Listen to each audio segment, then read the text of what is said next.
नमस्कार। Limit continuity हा chapter संपतच आलाय। एक पॉइंट राहिलाय, एक फक्त स्टेटमेंट राहिलाय। Intermediate value theorem. आता हा थिअरम आहे, त्याचं फक्त स्टेटमेंट बघणार आहोत, कारण ह्याचं प्रूफ बघायचं असेल तर हायर स्टडीजमध्ये काही रिअल व्हॅल्यू किंवा रिअल नंबर सिस्टीमची रिलेटेड काही प्रॉपर्टीज वगैरे आहेत एका सब्जेक्टमध्ये। रिअल ॲनालिसिस असा एक सब्जेक्ट आहे, तर त्याच्यात कम्प्लीटनेस, कनेक्टेडनेस वगैरे अशा काही रिअल लाईनच्या प्रॉपर्टीज आहेत। तर त्या काय आहेत किंवा त्या कशा यूज करायच्या आणि हा थिअरम सॉल्व्ह करायचा वगैरे, ते नुसतं लिमिट आणि कंटिन्युटी हा चॅप्टर माहिती असेल तर ते येणार नाही। सो याचा प्रूफ ह्या चॅप्टरमध्ये आपण घेणार नाही। आत्ता फक्त स्टेटमेंट घेणार आहोत आणि ते स्टेटमेंट फार इम्पॉर्टंट आहे आणि ते स्टेटमेंट इतकं सिम्पल आहे आणि ऑब्व्हियस आहे की तुम्ही ग्राफ बघितलात तरी तुमच्या लगेच लक्षात येईल की हां, की हे स्टेटमेंट आहे, बरोबर आहे।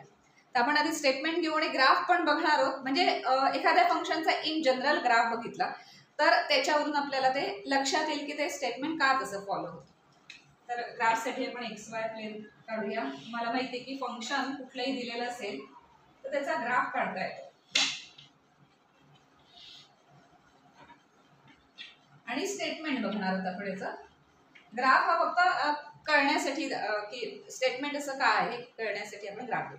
तर एफ हे फंक्शन आपल्याला लागणार आहे कुठल्या तरी एका क्लोज इंटरवल ए बी वर डिफाईन। म्हणजे समजा हा पॉईंट ए आणि हा पॉईंट बी, या ए टू बी मध्ये हे डिफाईन केलेलं आहे फंक्शन। आणि एफ हे कंटिन्युअस फंक्शन लागतं। ह्या चॅप्टरमध्ये हे स्टेटमेंट घेतोय बिकॉज एफ कंटिन्युअस असावं लागतं। कंटिन्युअस नसेल, डिसकंटिन्युअस असेल तर हे स्टेटमेंट फॉलो होणार नाही। So F must be continuous.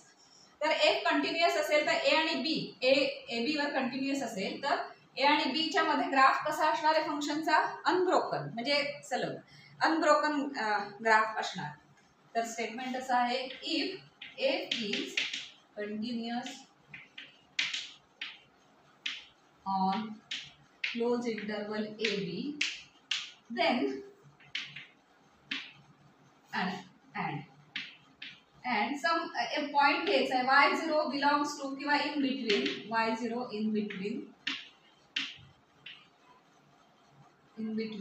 fa and fb, y0 lie in between fa and fb।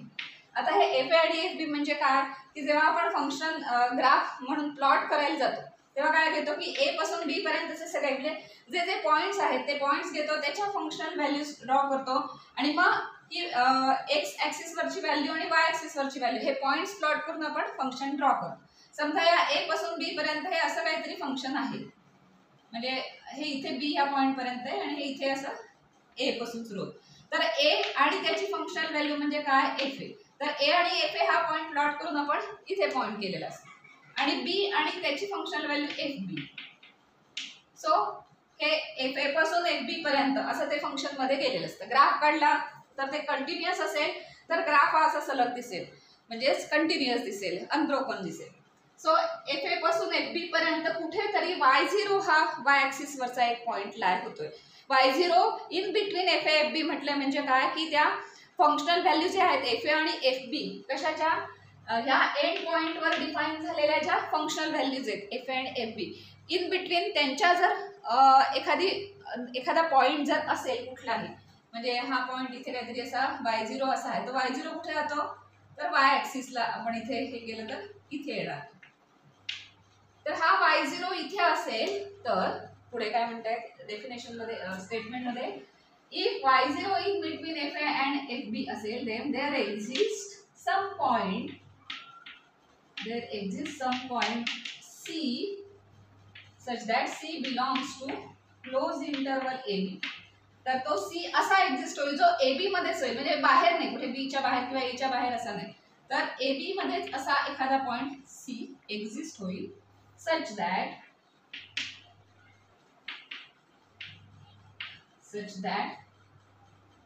Some y0 is equal to fc। असा c belongs to ab exist होईल such that y0 is equal to fc। म्हणजे काय, या C ह्या point साठी y0 ही काय होईल त्याची फंक्शनल व्हॅल्यू होईल। फंक्शनल व्हॅल्यू कधी म्हणतो आपण, जेव्हा fc is equal to y0 याचा मीनिंग काय की जे काही फंक्शन डिफाईन केलं असेल, समजा fx is equal to x cube plus 3x minus 2 वगैरे असं फंक्शन डिफाईन केलं असेल तर y0 is equal to fc म्हणजे काय, c हा पॉइंट ह्या फंक्शन मध्ये घातला तर जे काही कॅल्क्युलेशन करून येणारी व्हॅल्यू आहे ती किती असणार आहे, y0 इतकी असणार आहे, असं याचं मीनिंग आहे। सिंपल स्टेटमेंट आहे. काय स्टेटमेंट आहे बघा की if F is continuous on close interval A B and y0 in between F A and F B असा असेल then there exists some point C belongs to closed interval A. या AB च्या मध्ये हा C point नक्की सापडतो such that y0 is equal to fb such that की हा C पॉइंट आणि हा y0 असा प्लॉट करून केला या ग्राफवर येतो. हे ऑब्वियस का आहे बिकॉज FA आणि FB मधलीच कुठली तरी y ची व्हॅल्यू आहे म्हणजे सी इथे येणारच आहे ना ह्याच ग्राफच्या कुठल्या तरी एका तो जो कर्व आहे त्या कर्ववरच ते पॉइंट किंवा ती व्हॅल्यू येणार.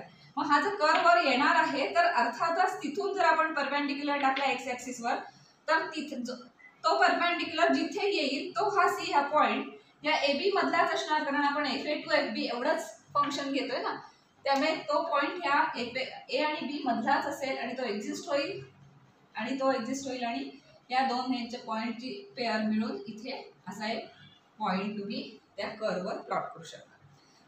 असं सिंपल आहे. त्याचं आपण थोडं एक्सटेन्शन घेणार आहोत जे आपल्याला एक्झाम्पल सॉल्विंगसाठी यूज करता येईल. लक्षात ठेवा फक्त एवढंच की कंटिन्युअस फंक्शन असेल आणि जर डिसकंटिन्युअस असेल तर तुम्ही असं म्हणू शकत नाही बिकॉज आता डिसकंटिन्युअस सपोज हे फंक्शन आहे तर इथे काहीतरी ब्रेक झालंय तर हे इथेच संपलं आणि इथून नंतर पुढे स्टार्ट झालं तर तुम्ही ईच अँड एव्हरी पॉईंट कुठल्याही y0 पॉईंटसाठी सी एक्झिस्ट होतो असं म्हणू शकत नाही कारण इथे जो पॉईंट होतोय त्याला सी हा ओपन इंटरवल AB मधला येतच नाहीये where y0 is equal to FC.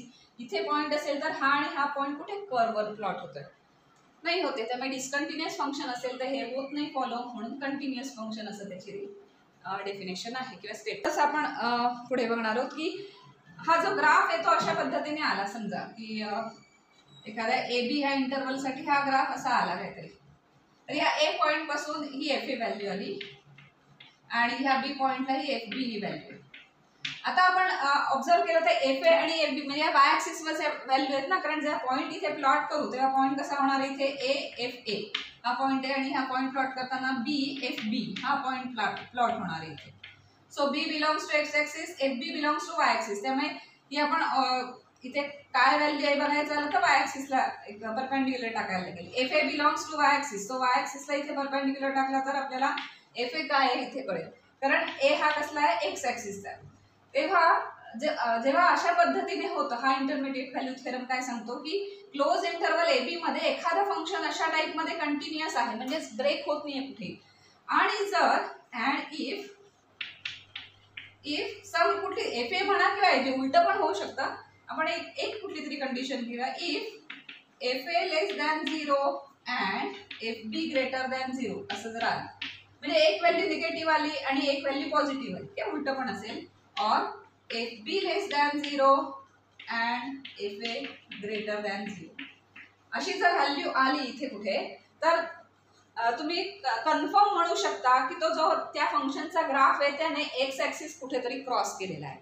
इथे FA निगेटिव्ह आहे म्हणजे तो ह्या क्वाड्रंटमध्ये किंवा ह्या क्वाड्रंटमध्ये आला पाहिजे जिथे y निगेटिव्ह आहे बरोबर आहे म्हणजे तो नक्की तिथे एक्स क्रॉस करून आलेला आहे एक्स ऍक्सिस क्रॉस केलेला आहे.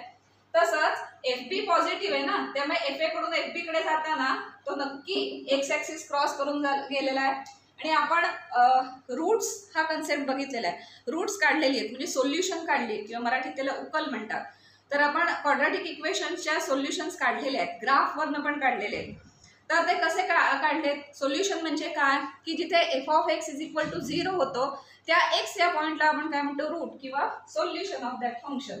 So fx is equal to 0 आणि fx इज इक्वल टू 0 म्हणजे y0 कुठे असतो एक्स ऍक्सिस वर y0 असतात ऑल y0 एक्स ऍक्सिस वर सगळे 0 आहेत त्यामुळे जेव्हा एखादं फंक्शन एक्स ऍक्सिस क्रॉस करून जातो तेव्हा कन्फर्म त्या पॉइंटला काय असणार आहे fx हा 0 असणार आहे म्हणजे कुठला तरी असा एक पॉइंट नक्की एक्झिस्ट होईल where fx is equal to 0.